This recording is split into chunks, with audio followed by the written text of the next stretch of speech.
Good day, everyone. Today we will be discussing about characteristic of different system of stratification. The first one is social stratification. The definitions there state that categorize of people into socio-economic ranking, which is ang ibig sabihin nito ay tayong mga tao dito sa lipunan ay may iba't iba tayong antas o estado ng pamumuhay ng tao. Nakabatay ito sa kapangyarihan, kita, o ang mas tinatawag nating income, or nakabatay ito sa ating pamumuhay. The next one is factor. State there that based on wealth, income, social status, and occupation and power. So it means that tayong mga tao ay may iba't iba tayong antas na pamumuhay. Nakadepende ito kung paano tayo mamumuhay sa pamamagitan ng ating kita o ating masaganang pamumuhay sa lipunan. Doon tayo nakadepende, and that is what we call factor. And the next one is nature. It stated there that essential underlying characteristic of society. Next, we proceed to characteristic of stratification. First is it is social. It states there that does not reflect biologically mediated discrimination. Yes, it's true na tayong mga tao sa lipunan, kapag mas matalino tayo, kapag mayroon tayong kapangyarihan o kung saan tayo nabibilang na kasarian, doon nila inuugnay kung saang posisyon tayo nababatay. But hindi ito tungkol kung saang posisyon tayo nabibilang o kung ano ang pagkakaiba natin sa kanila. Tumutukoy ito kung paano tayo nag-uugnay bilang isang lipunan. Kahit na may mga tao na mas mayaman sa atin, mas matalino sa atin, o mas maedad sa atin. Hindi ito ang nagpapasya kung sino ang mas mayaman o mas may kapangyarihan. Ang mga ito ay panlipunan mismo, panglipunang konsepto at itinakda ng lipunan mismo. The next one is ancient, the third one is universal, the fourth one is diverse, and the fifth one is consequential. Dito sa number 2, ang ibig sabihin nito, kahit noong unang panahon ay may mga taong mayaman at mahirap at nakabatay ito sa kanilang edad at ang kanilang kasarian. Dito ay may mga taong namumuno at may mga taong nasasakop. Dahil batay ito sa kanilang estado sa buhay na kapag ikaw ay isang mahirap, ay isa kang nabibilang sa nasasakop. At kapag ikaw naman ay isang mayaman, ikaw ay nabibilang sa namumuno. The next one is universal. The social stratification is universal. The difference between rich and poor noticeable everywhere. Kahit saan tayo magpunta, mapapansin natin ang mahirap at saka ang mga mayaman. Dahil sa estado ng kanilang buhay, kung paano sila manamit o kung paano sila nakikipag-ugnayan sa iba. And the next one is diverse form.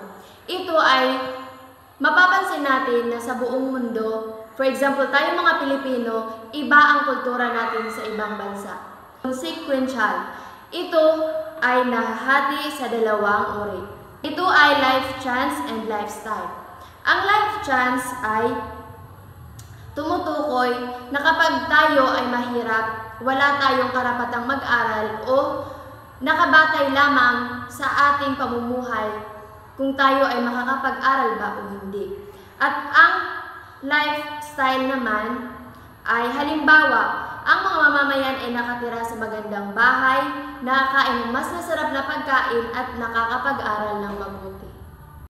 So we proceed to the elements of social stratification. Status differentiation.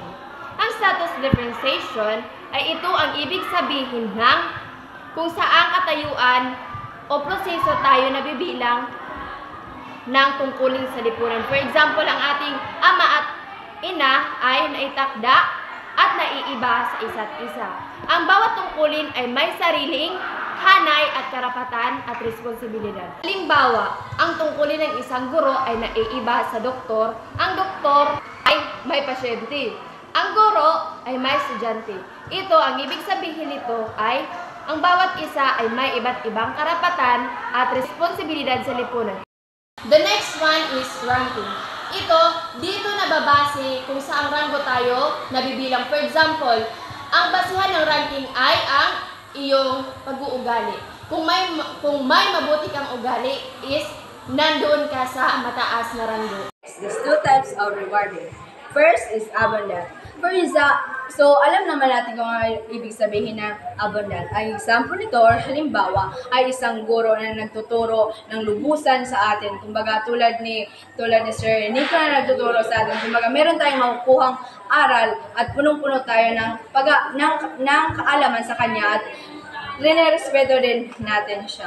And the next is the scare. Ang halimbawa nito ay pagkakaroon ng mataas na posisyon sa trabaho na may malaking sweldo na mga benepisyo ay iisang mahirap makuhang gantimpala. Kumbaga, ito ay ang scares, mahirap talaga nating makuha kung hindi natin ito pagtatrabahuan.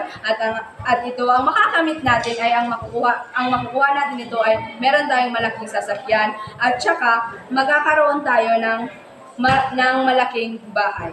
And the next is slavery, free or unfree. Ang ibig sabihin naman nito ay ang pag-aalipin. Ang slavery or unfree ay inaalipin tayo. Wala tayong kakayahan na ipaglaban ang sarili natin. Kumbaga, inaalipin tayo. And the next is case system. Ang ibig sabihin naman ng case system, ang sistema ng case ay naghahati sa lipunan ng mga grupo tulad ng Brahim. Kumbaga, kung ano ang nakuha mong kurso o kung anong nakuha mong posisyon, ay dun ka na talaga. For example nito ang Brahim, ang pagiging pare or mandirigma at saka mangangalakal. Next, class system. Ang halimbawa ng class system ay isang taong nagtatapos ng kolehiyo at makuha ang magandang trabaho ay maaaring umangat at mas mataas na klase sa lipunan. Kumbaga, ang class system ay kung ano ang narating mo sa buhay ay makakamit mo talaga. And the next, state system. Ang halimbawa nito ay isang commoners na nagiging matagumpay na negosyo at maaaring magkaroon ng mas mataas na katayuan sa lipunan. Form of social stratification, the closed system and the open system. So, ang example ng closed system is caste system and slavery, and the open system is the example of the class system and state system. And the next, social modification. Social modifications, we have definitions, horizontal modification, and vertical modification.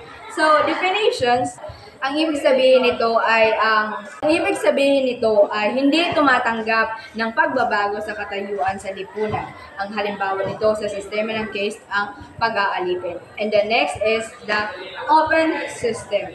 Kumbaga, ang halimbawa nito ang sistema ng klase at sistema na naging estado. Horizontal modification na naman ay ang isang guro na lumilipat mula sa isang pampublikong paaralan patungo sa isa pa ay nakakaranas ng paghalaga ng paggalaw. Sa vertical modification na naman, ang ibig sabihin nito, or halimbawa, ang isang employee na lumilipat mula sa isang departamento patungo sa isang pang-departamento sa parehong kumpanya.